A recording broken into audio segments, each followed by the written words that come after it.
the sun and his clothes began to shine. This in itself must have been a strange and wonderful scene, but the importance of what was happening is even more important. Today, I would like to clarify the meaning of the Transfiguration. The story begins in the Old Testament, where something similar happened with Moses. In Exodus 34, 29-35, we read the following account of the events many years before they took another mountain. 909. When Moses came down from Mount Sinai, he carried in his hands the 2 tables of the law. But he did not know that, because the Lord had spoken to him, a beam of light came out of his face.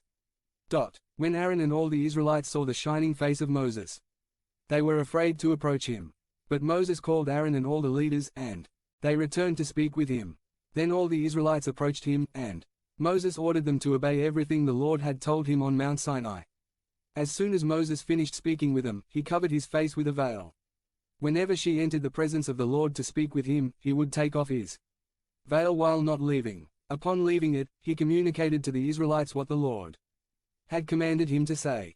And when the Israelites saw that his face was shining, Moses covered his face again, until he went in to speak with the Lord again. Now let's compare this with what happened on another mountain many years later, when, like Moses, Jesus seemed to shine so brightly, so amazingly, as to surprise and frighten Peter, James, and John. We read this in Matthew 17, 1-8. 6 days later, Jesus took with him Peter, James, and John, James's brother, and led them up a high mountain apart.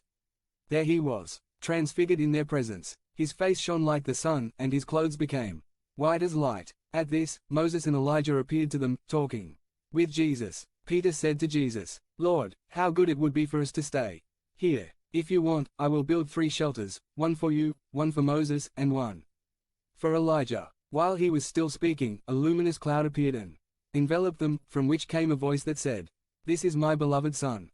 I am very pleased with it. Listen to it." When the disciples heard this, they fell on his face in terror. But Jesus approached them and touched them.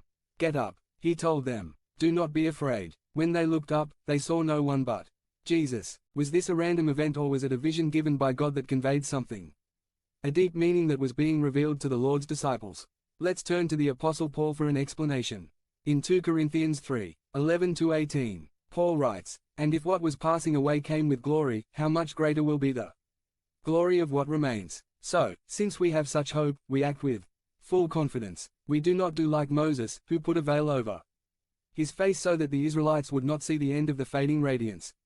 However, their minds became dull, so that to this day they wear the same veil when reading the Old Covenant. The veil has not been removed from them, because it is only removed in Christ. To this day, whenever they read Moses, a veil covers their hearts.